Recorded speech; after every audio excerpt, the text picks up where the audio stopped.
सबसे पहले मेरा आप सभी को प्यार भरा प्रणाम। मैं मधु जोशी स्वागत करती हूँ आपका अपने YouTube चैनल मधु गढ़वाली 121 पे। तो दोस्तों, आज की वीडियो में मैं आपको श्री विष्णु पुराण का प्रथम स्कंद का दूसरा अध्याय सुनाऊंगी। आप भी मेरे साथ श्री विष्णु पुराण का प्रथम स्कंद का दूसरा अध्याय ध्यानपूर्वक और पूरा जरूर सुनिएगा। दूसरे अध्याय में सृष्टि की उत्पत्ति का क्रम से वर्णन और विष्णु जी की महिमा का वर्णन किया गया है। मुनि श्री पाराशर जी बोले, सर्वप्रथम मैं प्रभु श्री हरि विष्णु जी को बारंबार प्रणाम करता हूँ, जो ब्रह्मा, विष्णु तथा महेश इन तीनों रूप से इस सृष्टि की उत्पत्ति, स्थिति और संहार के कारण है और अपने भक्तों को भव सागर से तारने वाले हैं। उन विकार रहित शुद्ध अविनाशी परमात्मा, सर्वदा एक रूप, सर्वविजयी प्रभु श्री हरि विष्णु जी को मेरा बारंबार प्रणाम है। प्रभु श्री हरि विष्णु जी, जिनका रूप तो एक है लेकिन वे अनेकों रूपों वाले हैं, जिनका शरीर विशाल भी है और सूक्ष्म भी है, कारण एवं कार्य रूप है, अपने अनन्य भक्तों को मुक्ति प्रदान करते हैं। ऐसे परमपिता परमेश्वर प्रभु श्री हरि विष्णु जी को मेरा बारंबार प्रणाम है। प्रभु श्री हरि विष्णु इस जगत के अधिष्ठाता हैं, अति सूक्ष्म से भी सूक्ष्म हैं, जो जगत के हर प्राणियों के हृदय में विराजमान हैं। पुरुषोत्तम और अविनाशी है, अति निर्मल व ज्ञान स्वरूप है, संसार की उत्पत्ति और स्थिति में समर्थ और उसका संहार करने वाले हैं। प्रभु श्री हरि विष्णु जी को प्रणाम कर मैं तुम्हें वह सारा प्रसंग सुनाता हूँ जो दक्ष आदि मुनियों के पूछने पर परमपिता प्रभु श्री ब्रह्मा जी ने उनसे कहा था। यह प्रसंग नर्मदा नदी के तट पर दक्ष आदि मुनियों ने राजा पुरुकस्य को सुनाया था। फिर इस प्रसंग को पुरुकस्य ने सारस्वत और सारस्वत ने मुझे सुनाया था, जो उत्तम से भी बढ़कर अति उत्तम अंतर आत्मा में स्थित सर्वश्रेष्ठ परमात्मा रूप वर्ण, नाम एवं विशेषज्ञ आदि से रहित है, जिनमें जन्म, वृद्धि, परिश्रम, क्षय एवं नाश इन समस्त विकारों का अभाव है। वे सर्वत्र हैं और उनमें समस्त जगत समाया हुआ है। ज्ञानी जन उनको वासुदेव भी कहते हैं। प्रभु श्री हरि विष्णु कारण और कार्य, पुरुष तथा काल रूप भी स्वयं ही है। यह उनकी बाल क्रीड़ा है। वह त्रिगुण प्रधान तथा विश्व का कारण है तथा स्वयं अनादि एवं उत्पत्ति और लय से रहित है। यह संपूर्ण प्रपंच प्रलय काल से लेकर सृष्टि के आदि तक उसी में व्याप्त है। श्रुति के मर्म को जानने वाले ब्रह्मा देवता महात्मा गण उसी सत्य को लक्ष्य बनाकर प्रणाम के प्रतिपादक इसी श्लोक को कहते हैं। उस महाविनाशकारी प्रलय काल में न दिन था, न रात्रि थी, न पृथ्वी थी, न आकाश था, न प्रकाश था, न अंधकार था, लेकिन इनके अतिरिक्त और भी कुछ नहीं था। श्रोतादि इंद्रियों और बुद्धि आदि का अविषय एक प्रधान ब्रह्मा और पुरुष ही था। हे द्विज, प्रभु श्री हरि विष्णु जी के परम स्वरूप से दो रूप हुए थे, प्रधान और पुरुष। प्रभु श्री हरि विष्णु जी के जिस अन्य रूप के द्वारा ये दोनों रूप सृष्टि तथा प्रलय काल में संयुक्त तथा वियुक्त कहलाते हैं। इसी रूपांतर का ही नाम काल है। बीते हुए प्रलय काल में यह व्यक्त प्रपंच प्रकृति में लीन था, इसलिए प्रपंच के इस प्रलय को प्राकृत प्रलय कहते हैं। हे द्विज, काल रूप प्रभु अनादि हैं, इनका न आदि है न अंत है। इसी कारण सृष्टि की उत्पत्ति, स्थिति तथा प्रलय का चक्र कभी भी नहीं रुकता, निर्वाध रूप से आगे बढ़ते रहते हैं। हे मैत्रेय, प्रलय काल में प्रकृति प्रधान के साम्य रूप में स्थित हो जाने के बाद तथा पुरुष के प्रकृति से अलग स्थित हो जाने पर प्रभु श्री हरि विष्णु जी का काल स्वरूप इन दोनों को धारण करने के लिए निर्मित परिवर्तित होता है। फिर सर्ग काल के आने पर उन पर ब्रह्मा सर्वव्यापी, सर्व आत्मा, सर्वभूतेश्वर, सृष्टि के स्वरूप, सब में समान रूप से रहने वाले प्रभु श्री हरि विष्णु जी ने अपनी इच्छा और लोक कल्याण के लिए विकारी प्रधान और अविकारी पुरुष में प्रविष्ट होकर उनको सम्मानित किया है। जैसे क्रियाशील न होने के बाद भी गंध अपनी सनिधि से ही मन को प्रसन्न कर देता है, उसी तरह परमात्मा अपनी सनिधि से ही प्रधान और पुरुष को प्रेरित करते हैं। हे द्विज, प्रभु श्री हरि विष्णु जी इनका हित करने वाले हैं तथा वे ही क्षुब्ध होते हैं तथा संकोच और विकास युक्त प्रधान रूप से वे ही स्थित हैं। ब्रह्मा आदि समस्त देवों के देव प्रभु श्री हरि विष्णु जी ही ब्रह्मा आदि जीव रूप, समिष्टि, व्यष्टि रूप तथा महत्व रूप में स्थित हैं। हे द्विज श्रेष्ठ, सर्ग काल के उपस्थित होने पर गुणों की साम्य व्यवस्था रूप प्रदान जब प्रभु श्री हरि विष्णु के क्षेत्रज्ञ रूप में उत्पत्ति हुई तो उससे महत्व उत्पन्न हुआ। उत्पन्न होने वाले महान प्रधान तत्व ने आवृत्त किया। महत्त्व 3 प्रकार का होता है, सात्विक, राजस और तामस। सात्विक प्रवृत्ति वाले प्राणी शुद्ध व पवित्र विचार वाले तथा भोग विलास आदि से सदैव दूर रहते हैं। सात्विक प्रवृत्ति वाले प्राणियों में तनिक भी अहंकार नहीं होता।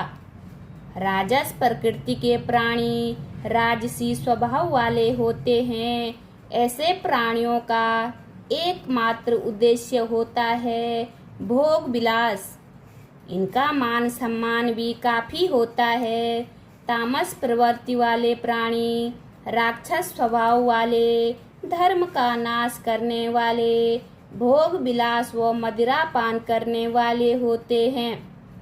किंतु जिस प्रकार बीज छिलके से समभाव से ढका रहता है, उसी प्रकार यह त्रिविध महत्व प्रदान तत्व से समस्त और व्याप्त है। फिर त्रिविध महत्व से ही सात्विक, राजस, तेजस और भूत आदि तामस 3 तरह का अहंकार उत्पन्न हुआ है। हे मुने, वह त्रिगुणात्मक होने के कारण भूत तथा इंद्रिय आदि का कारण है।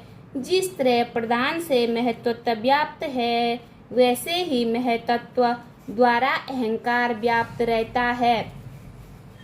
भूत आदि नामक तामस अहंकार ने विकृत होकर शब्द तन्मात्रा और उससे शब्द आसमान की रचना की। फिर आसमान ने विकृत स्पर्श तन्मात्रा को रचा। स्वर्ण तन्मात्रा से शक्तिशाली वायु उत्पन्न हुई, उसका गुण स्पर्श माना गया है। शब्द तन्मात्रा रूप आसमान ने स्पर्श तन्मात्रा वायु को आवृत किया। इस वायु ने विकृत होकर रूप तन्मात्रा की रचना की। वायु से तेज उत्पन्न हुआ उसका गुण रूप कहलाता है। स्पर्श तन्मात्रा रूप वायु ने रूप तन्मात्रा वाले तेज को अपने अंदर ढक लिया। फिर तेज ने भी विकृत होकर रस तन्मात्रा की रचना की। रस तन्मात्रा से रस गुण वाला जल बना। इस तन्मात्रा वाले जल को रूप तन्मात्रा तेज से ढक लिया। जल ने विकार प्राप्त करके गंध तन्मात्रा की रचना की। उससे पृथ्वी की उत्पत्ति हुई, जिसका गुण गंध माना गया है। उन आकाश आदि भूतों में तन्मात्रा है, इसलिए वे तन्मात्रा गुण रूप से ही कहे जाते हैं। तन्मात्राओं में विशेष भाव नहीं है, इसलिए उनकी संज्ञा अविशेष अतिविशेष है। अतिविशेष तन्मात्राएं शांत घोर अथा मूढ़ नहीं है।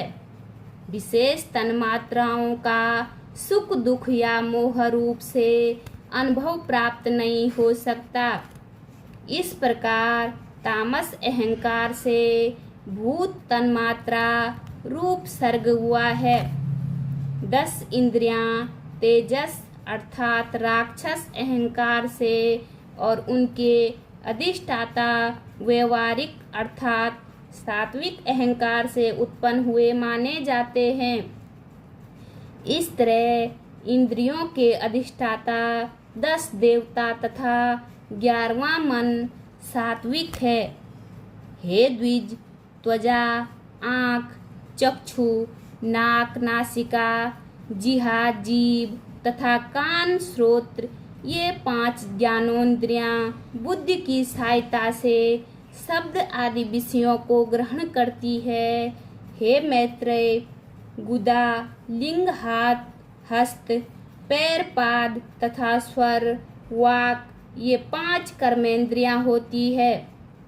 इनका कार्य मल मूत्र का त्याग, शिल्प, गति और वचन होते हैं। आकाश, वायु, पवन, तेज, प्रकाश, जल तथा पृथ्वी, ये 5 भूत क्रमशः शब्द, स्पर्श आदि 5 गुणों से युक्त है। ये 5 भूत सुख दुख और मोह युक्त है, अर्थात शांत घोर और मूढ़ है, इसलिए ये विशेष कहलाते हैं।